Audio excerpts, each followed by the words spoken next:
예, 과거에도 불수능이란 표현은 종종 등장을 했고 대통령까지 나서서 사과한 적도 있지만 이번 시험은 원성이 더 큽니다. 변별력을 확보하는 차원이라면 그래도 일부는 좀 풀 수 있어야 하는데 아예 아무도 못 풀 문제를 냈다는 거죠. 물론 못 푼 학생이 전부는 아닙니다. 아주 극히 일부가 있긴 있죠. 실제 문제를 직접 풀어본 배양진 기자가 지금 나와 있는데 참고로 가장 신참 기자여서 수능 본 지 그래도 제일 얼마 안 되는 기자죠, 배 기자가. 예, 8년 됐습니다. 아, 8년 됐습니까? 알겠습니다. 당시 문제도 거의 맞췄다고 듣긴 들었습니다만 그건 제가 검증을 못하였기 때문에 바로 들어가겠습니다. 직접 풀어보니까 어떻던가요? 네, 이번 수능에서 가장 어렵다는 문제를 제가 화면에 하나 준비를 했습니다. 예. 이거 뭐 너무 길어서 다 어떻게 얘기할 수는 없는 거고. 예.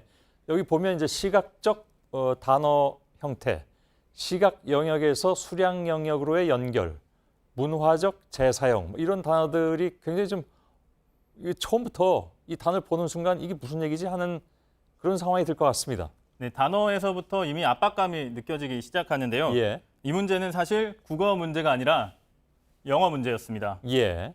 네, 우리말로 읽어도 이해가 어려운 지문이 영어로 나온 겁니다. 예. 영어 문제를 풀고 좌절하는 외국인 유학생들의 모습이 인터넷상에서 화제가 되기도 했는데요. 영어는 지난해부터는 90점만 넘으면 1등급을 받을 수 있는 절대평가로 바뀌었는데 1등급이 너무 많아지지 않게 하려다 보니 이런 문제들이 나온 게 아니냐는 분석입니다. 예. 이 문제 정답은 2번인데요. 아래에 cultural recycling이라는 말이 우리가 이미 가지고 있었던 여러 영역들, 예를 들어서 뭐 시각이라든지 손가락이라든지 하는 것들을 새롭게 활성시킨다는 의미가 됩니다. 예. 물론 바로 나오는 것은 아니고 위에 예시들로부터 추론을 좀 해야 하는데요. 아, 그것도 추론을 해야 할 정도로. 네, 예. 가장 가까운 뜻인 2번이 답이 됐습니다. 예, 그렇군요. 근데 정말 어려운 건 국어 문제에서 있었다면서요? 네, 다음으로 진짜 국어 문제를 보시겠습니다. 예. 저도 풀어봤지만 지문과 보기를 모두 읽는 데만 거의 10분이 걸렸습니다. 예. 80분 동안 45문제를 풀어야 되는데 한 문제에만 10분을 썼다면 시험장에서는 거의 뭐 마음이 무너졌을 겁니다. 예. 그냥 패스해버리는 경우도 있었겠군요, 그렇다면. 네, 그렇습니다. 예. 내용도 뭐 여기 이제 화면은 잘 안 나옵니다만은 저도 한번 읽어봤더니 정말 어렵더군요. 네, 가장 문제가 된 31번을 풀려면 우선 큰 지문 중에 A 부분을 먼저 이해를 해야 하는데요. 예. 뉴턴의 만유인력 가설을 설명하는 내용입니다.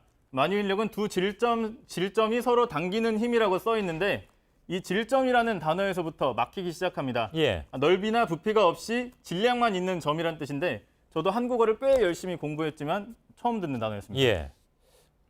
저도 물론 처음 들어봤습니다. 질점. 근데 이걸 읽고 나서도 본격적인 문제 또 지문이 있군요. 네, 지문의 A를 더 자세하게 설명해 놓은 게 보기입니다. 예. 부피 요소, 또 국껍질이라는 개념들이 또 등장하는데요. 이렇게 이해해야 할 개념이 하나 늘어날 때마다 수험생이 느끼는 부담은 2배가 된다고 생각하시면 됩니다. 그럴 것 같습니다. 그래서 문제는 어떻게 풉니까? 네, 자세한 풀이 과정은 생략하기로 하고요. 예. 정답은 2번인데요. 일단 질량이 m이라는 질점이 있다면 그 질점이 지구를 당기는 만유인력과 태양을 당기는 만유인력이 같다는 얘기를 2번에서 하고 있는데 예.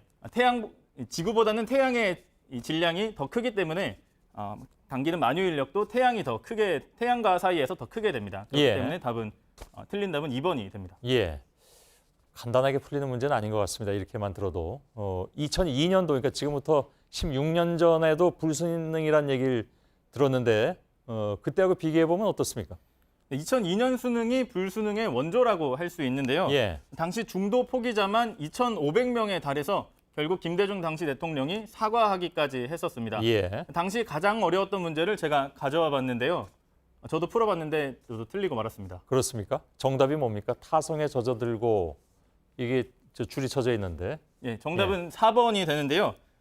오랫동안 굳어진 버릇을 뜻하는 타성이라는 단어와 어울리지 않는 단어를 찾으면 되는 건데 예. 타성에 스며들다가 적절하지 않았습니다. 예.